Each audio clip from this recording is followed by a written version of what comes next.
First, yeah, we're gonna be.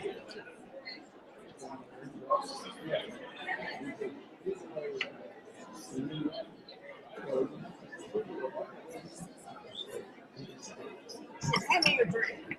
Oh, I got it. Oh, I got it.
There must be lights burning brighter somewhere.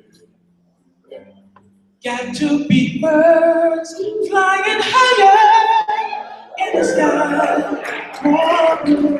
If I can dream of a better land where all my brothers walk hand in hand, tell me why. Oh, why? Oh, why won't that dream come true? Oh, why? There must be peace and understanding sometime. Strong winter promise that will blow away every doubt and fear. I can dream of a warmer sun where hope keeps shining on everyone. Tell me why. Oh, why? Oh, why won't that sun appear?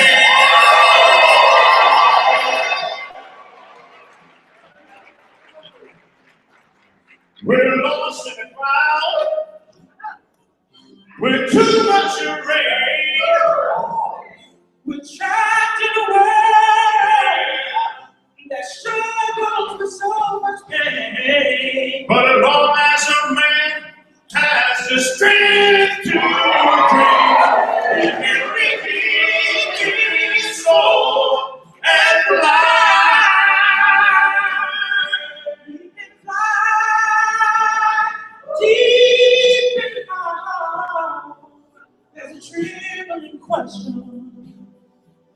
Still I am sure that the answer's gonna come somehow. Out there in the dark, there's a beckoning candle, oh yeah. And while I can think, while I can walk, while I can stand, while I can talk, while I can dream, is that my dream come true?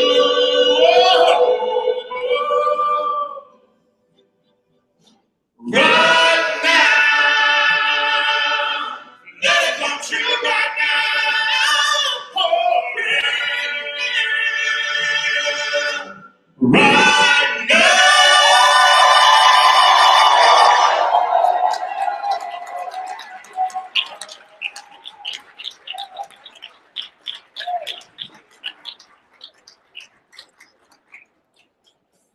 All I can say is hallelujah, Tupelo. Wow, what an opening. We're excited to hear your story that you have to tell what you're doing here. So are you ready? Yes, we are! All right, let's go. From the Native Americans to the New World explorers, Tupelo is the site for dreams. The boy who walked into the apartment, light gun, walked out the guitar, ended up in the rock and roll. From I have a dream the first African American, and the first woman president of the Tupelo City Council. 1936, the rebuilding after the tornado of 2014. We are a city where a dream is becoming reality, and the children have the tools to be their full potential. That's the power of Tupelo spirit. It unifies us, helps us point us in the right direction. We even built our own field of dreams, the Tupelo Aquatic Center, which started as a grassroots conversation with our citizens. Just 3 years after those citizens, nonprofits, and government leaders sat at the table to dream, we cut the ribbon on our $12 million state-of-the-art Tupelo Aquatic Center. Through little ripples, every Tupelo public primary student learns to swim. And special needs athletes participate on the Challenger swim team with the opportunity to represent Tupelo in the Special Olympics. Go, Chunk, go, Tupelo!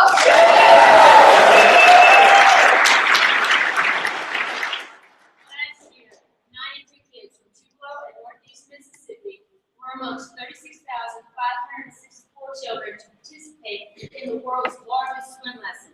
We're in the Guinness Book of World Records.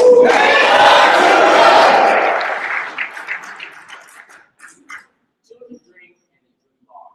Tupelo spirit of community, nonprofit, church, especially. These metrics represent a quarter of our nation's public school students, with the high school dropout rate for this measure youth is the highest among all ethnic groups. El Centro seeks to bridge the educational divide and expand its resources in a place of inspiration for Hispanics in Tupelo and Northeast Mississippi. The center is a place where we can associate people who face similar challenges. We admire and respect the adults that lead us in fun activities and give us delightful. It helps us with confidence and pride and leaders to work hard to be proud of our accomplishments. Essentially, the way that part of life is all day. I have fun memories of reading, singing, and when you go swat, you're right at the top of the point. Just I volunteer with some now, as a volunteer myself, I did that great. Developing Tupelo as a city where dreams become a reality means investing in our future. By empowering our youth, Frederick Douglass once said it is easy to build strong children than to prepare for them. In Tupelo, we take that. Since 1996, the Boys and Girls Club of North Mississippi has served vulnerable youth. There are 2 Tupelo clubs. The average daily attendance of both clubs is 170, and it swells to over 200 during the summertime. For the past 5 years, among our active members, we have had 0 teen pregnancy, and as of May 2015, the cumulative GPA of both clubs is 3.2.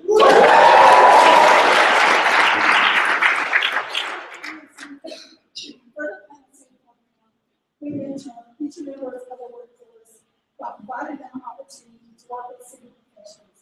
We have seen more than 100 applicants. We prescribe work since the beginning of 2011. 90% stay in school and continue to higher education. Dynasty definitely built a relationship with the but also definitely now, proud As a courtesy worker, I was with the Tupelo Fire Department. I learned to with other people's skills and work with books. I signed on as a volunteer firefighter to learn more. I am now a proud member of the Tupelo Fire Department. Police work is more than catching up. In Tupelo, we understand that community-oriented policing is the key to keeping our citizens safe, preventing crime, and keeping our youth out of trouble. One way we accomplish this is through the Tupelo Police Athletic League. Through power, many of our area youth, including Rashad and Carter's dreams, have been built. Last winter, the Langston brought a spoken word report to the power for the weekend work. Kids worked on putting their paper, putting their everything is right. The only thing I have to say, I want to introduce you to Jamie, he's one of our power kids. He's going to go home. And I really want you guys to really listen. Where am I? Where am I supposed to be? Why am I here? Some of the questions, why don't someone's trying to speak? I need help. I don't know who I am anymore. I feel like I've been in the company for quite a while. I don't even know my name. Am I famous or am I lame? I just feel like I have no brain. Help me. So my kids tell me, I don't even know my parents' name. Wait, do I even have parents? Family or friends? Sisters or brothers? Man, I need someone to give me a hand. Jamie is one of our family. He has passed. He started a pickup basketball game in another church about 10 years ago. Now he has his own gym and headquarters, and we don't become regular. Hundreds of kids like Jamie go through this program. We found new parents I realized.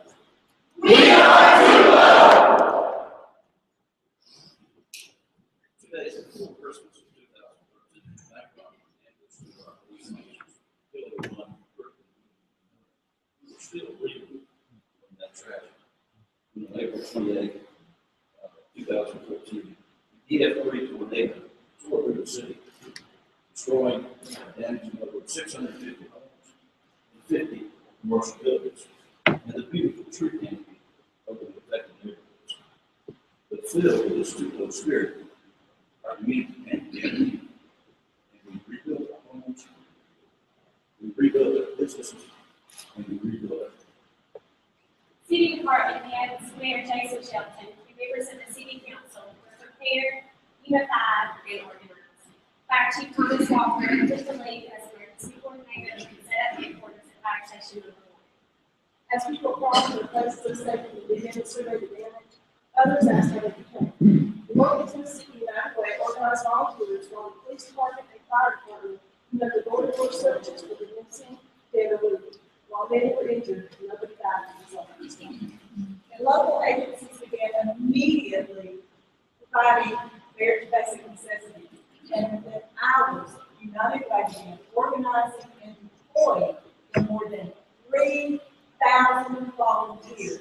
And pointing from the surrounding communities. And then, just 8 weeks after the tornado's touchdown, 3,000 more volunteers came to town with 8 days of hope. 8 Days of Hope is a faith-based ministry. We're located in Tupelo, Mississippi.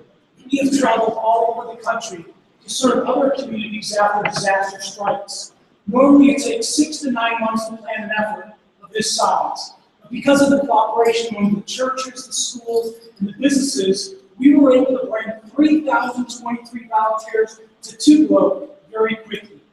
We rebuilt 235 homes, some from the ground up, multiple places of worship, and 2 city parks.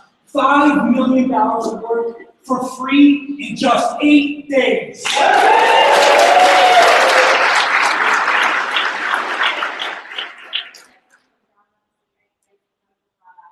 These are people that we had never seen that came to our house to install siding, windows, and doors to replace those damaged by the storm. All of the work and the materials donated to our family. All thanks be to God. Amen. You know, you and your husband, you did your part too, because just hours after the tornado came to the city, Amy and Chad set up a feeding station in the Harvested neighborhood. And they fed hundreds of volunteers for almost a week, and they never charged anyone even a penny.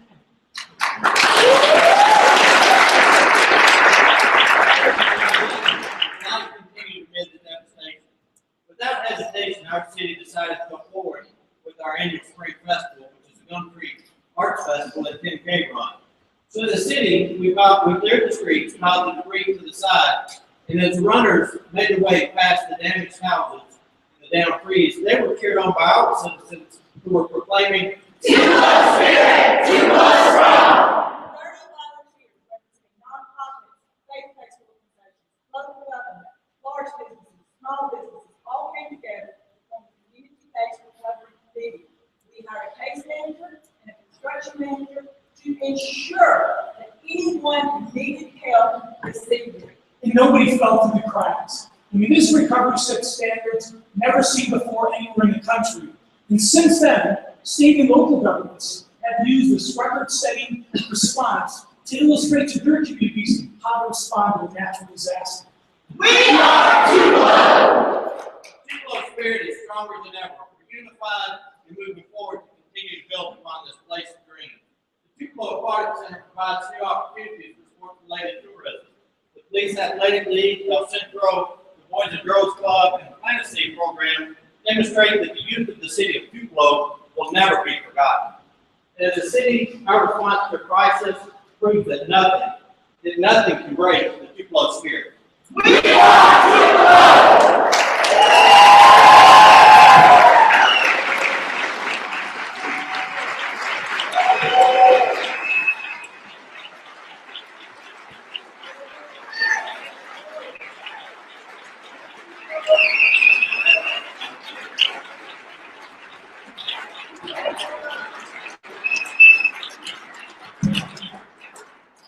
You certainly are Tupelo.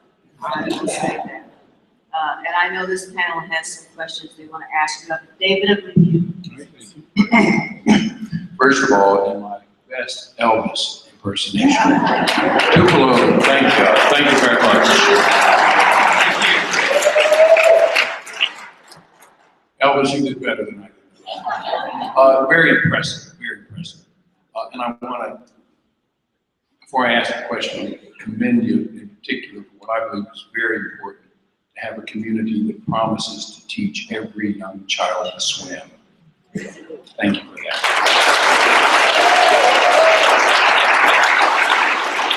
And I see this nice young fellow right here, he's got all those medals. You are an Olympic star. Good for you.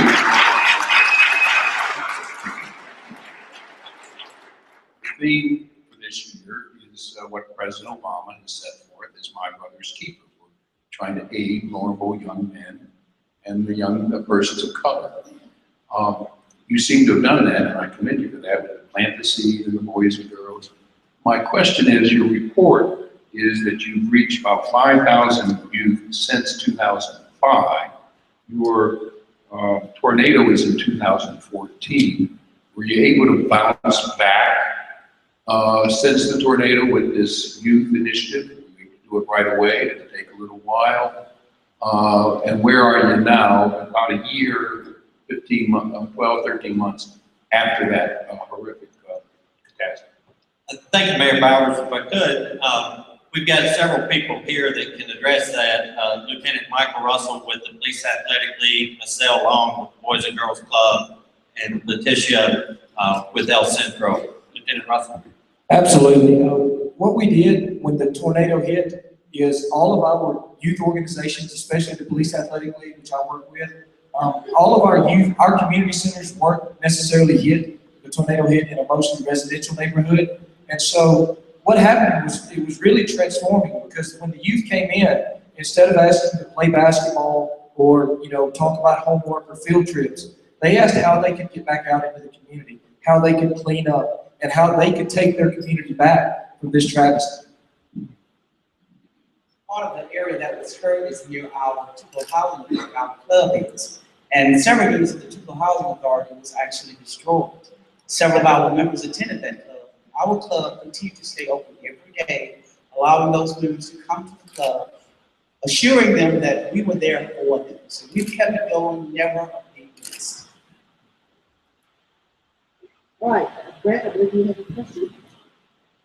Yes, thank you, Tupelo. A lot of times we ask our business community to rally around the nonprofits and the people in need in our communities. In this case, I heard the tornado affected or damaged at least 50 businesses in your community.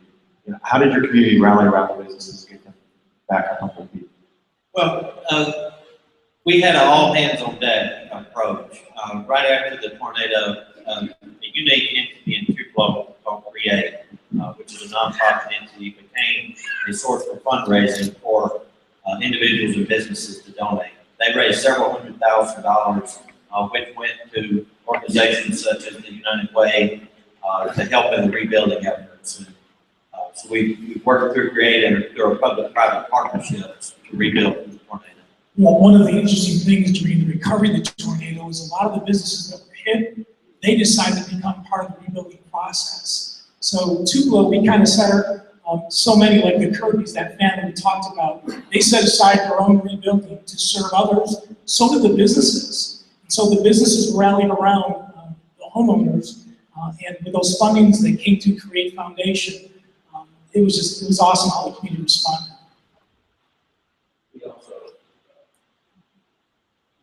We also had an overlay district that we imposed on the, the fishermen have it on those hardest hit area. And they came back and organized where they had not been organized before into a business district. So they are building back a better plan.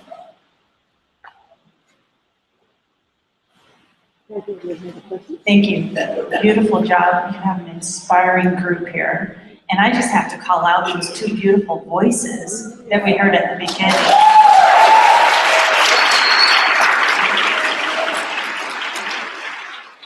Really amazing. I could listen to you two all day. But I have a question about the 8 Days of Hope. What's the machine behind that? That sounds like an enormous amount of coordination and organization. How does that work? I'm the president and co-founder, but I'm a volunteer. We started after Katrina in the state of Mississippi. And since then, every time we've gone to anywhere outside of Tupelo, we've grown. We've come to North Carolina to help with Hurricane Irene. We've been to Louisiana, Tennessee, Cedar Rapids, Iowa, Nashville, Tennessee. Before Tupelo, we had rebuilt 1,700 homes. We raised millions of dollars. And when we were hit, our own hometown, where we were based, so many of the volunteers that went across the nation to help other people, we were ready to help ourselves. And that's why I think one of the reasons why we were able to respond so quickly. Since then, NEMA and FEMA, they're using our illustration of how we recovered. We've been on conference calls nonstop. We have volunteers right now that are in Texas helping out with the flood damage. So it's a lot bigger than us. We're faith-based, interdenominational. We're just praising God that He's given us an opportunity to serve others.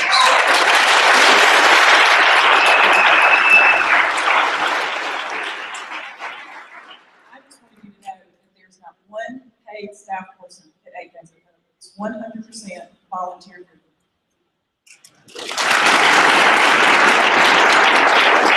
Albert, we've got 1 minute. You partially answered this question already, but my understanding of these awards are to celebrate well-functioning, inclusive, and engaged communities. So in that lens, it's an incredibly inspiring story about the recovery, but what is the importance of your recovery program when communities are not in crisis? Well, first of all, out of those 3,000 volunteers, 1,500 are under the age of 18. So we're trying to train the future leaders of our country. Now I hope they stay in Tupelo because that's where I live, but I pray to God that they go all across America and share the gifts that they've learned. So for us, we're just not going to try to keep it ourselves. We're excited to send them off. One thing I also wanted to point out, we have diversity on the stage here. Each of the different shirts that you see is by design. That represents a different local organization that's represented here on this trip, from 8 Days of Hope, United Way, El Centro, to every other entity. And we also have our council president, our chief operations officer, Council President Mike Bryan, past Council President Eddie Davis, Councilman Travis Beard, and Councilman Willie Jennings here with us. And so we just wanted to show our commitment to diversity and to unity, and that while we're Latino, we're Hispanic, we're African American, we're Caucasian, that we're one Tupelo, united and moving forward.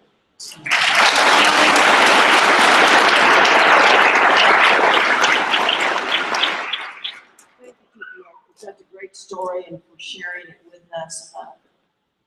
Firemen, that's a special organization, brotherhood too. Boy, that voice is pretty amazing, I know. We learn in communities and families and life that difficulties either do one or two things. You either give it up and decide that you can't do it, or it definitely makes us stronger and better. And it certainly made you stronger and better, not only for your community, but for all. And Jamie is back here someplace. Jamie, I want you to know, standing here today, you not only have this family, but you have this one. Thank you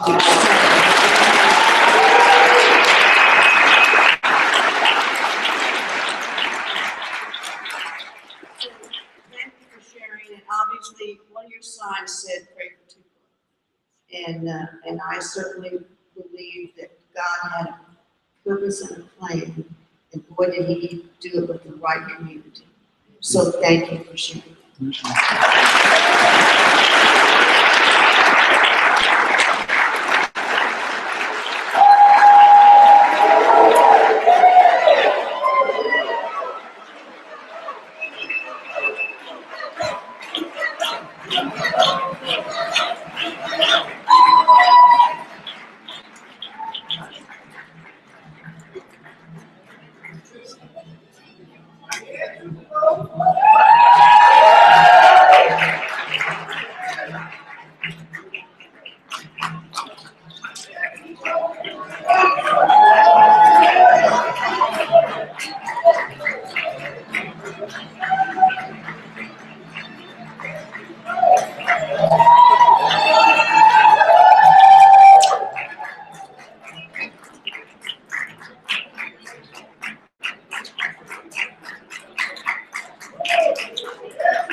That's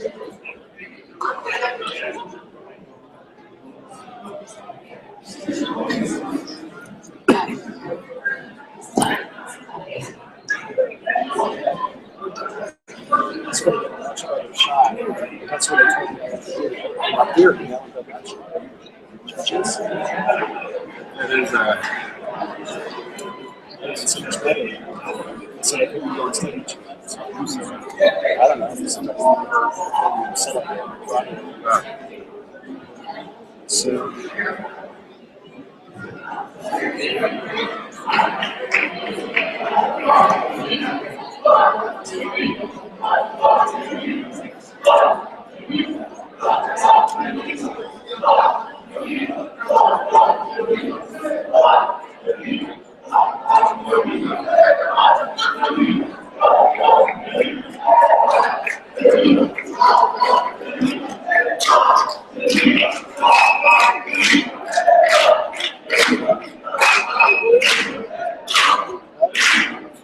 Yes, take a stand off.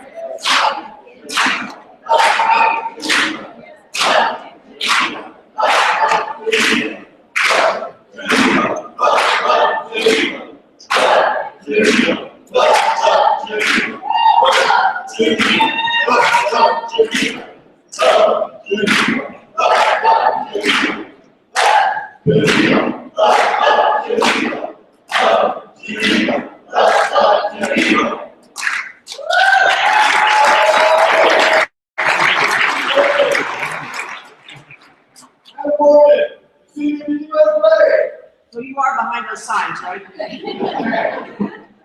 We are really pleased to have you with us this afternoon and anxious to hear what you're doing in Geneva. So please share with us. What does it mean to be uniquely urban? What does it take for a city to support all its residents, especially the most vulnerable? How can a small city evolve into something vibrant and flourishing? What can a community do to create an environment that nourishes and sustains? How are stereotypes smashed through empowerment? How can one staffing community thrive? Let challenges become opportunities. Like many other communities in America, Geneva is a city with challenges. Education, economic development, safe, affordable neighborhoods. What sets Geneva apart is our approach to it. When I moved to Geneva, it's a broke city with a declining population, a poverty rate higher than the state average, and over 80% of downtown storefronts were empty. But I still fell in love with Geneva. Not a beautiful landscape and picturesque buildings, but with the community. Just over a decade ago, I lived in Geneva, just outside of downtown. But Geneva was branded by negative perception, big crime, drugs, stereotypes. So people fled. In 2010, the graduation rate for Geneva City Schools was 70%. A disproportionate number of our economically disadvantaged youth not receiving their high school diploma. I can see that we have an opportunity in front of us to ensure school success for every student. We need to find a way to harness the unity and collective possibility of our community. Among its strategic imperatives for success, City Council has identified talent capitalization. We rely heavily on the collective impact of our corporate and not-for-profit partners and upon the enthusiasm, community pride, and innovation of our residents. Today, we share some of our success stories. Key leadership from our local college, we pull together leaders from all across Geneva, business, government, higher education, not-for-profit organizations, faith-based organizations, and of course our school district to create Geneva 2020, which has now blossomed into a cradle to career partnership and its network with other important initiatives across our state and the country. Growth, community, belonging. We all seek it. However, you're in the wrong place. Growth is impossible. After years of living elsewhere, my husband and I both started working in Geneva. The more time we spent in the city, the more our heart grew to call home. What happened in that time that I was gone? Neighborhoods! 11 neighborhoods were identified in Geneva so that residents could be empowered to take on opportunities for growth and improvement. Residents have stepped up as leaders to help lead their neighborhood, rallying to beautify parks, organize parochial projects, start community gardening, and host great events. I started working in the Geneva Neighborhood Resource Center and moved back to Geneva so that we could be a part of what was taking place. For the past decade, hundreds of people are working incredibly hard across Geneva to make it the city we want it to be. Inclusive, vibrant, and enriching for all its citizens. Geneva 2020 highlights